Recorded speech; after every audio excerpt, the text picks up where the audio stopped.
বাংলাদেশের সামনে ঐতিহাসিক এক ম্যাচ, যার গুরুত্ব আপনাকে ভাবতে হবে ভিন্নভাবে। শুধুমাত্র সান ম্যারিনোর র্যাঙ্কিং দেখেই অনেকে অট্ট হাসি দিয়ে ওঠেন, অথচ এই সান ম্যারিনো নিয়মিত খেলে ইউরোপের বড় দলগুলোর সাথে। তাদের যে এক্সেপশনাল এক্সপেরিয়েন্স আছে তা বাংলাদেশের নেই, থাকার কথা না। এবারই প্রথমবার ইউরোপের কোনো দেশের বিপক্ষে আজ রাত 11টায় খেলতে নামবে বাংলাদেশ।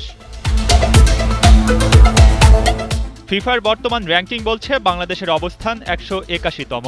অন্যদিকে সান ম্যারিনোর অবস্থান 211 নম্বরে। ফিফার চার্টে দলটা একেবারেই তলানিতে। বাংলাদেশের জন্য সান ম্যারিনো শুধু প্রথম ইউরোপিয়ান প্রতিপক্ষ না, সেখানকার মাটিতেও লাল সবুজের প্রথম ম্যাচ।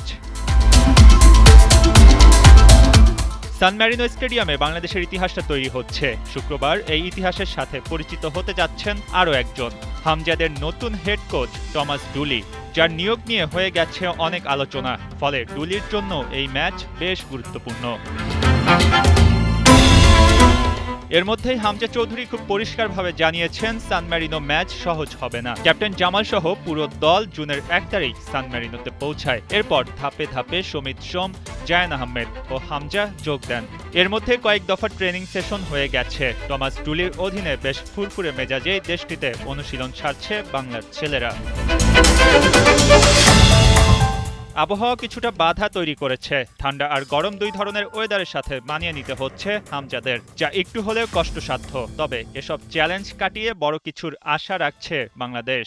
হামজা অলরেডি জানিয়েছেন তিনি ইউরোপের দল সান ম্যারিনোর সাথে খেলার জন্য মুখিয়ে আছেন, আর সেখানেও বাংলাদেশের প্রবাসী দর্শকরা ভিড় করছেন। আজ তাদেরকেও দেখা যাবে পতাকা হাতে স্টেডিয়ামে, আর ওদের নিরাশ করতে একদমই চাইবে না বাংলার ফুটবলাররা। মঈন হাসান, ৭১।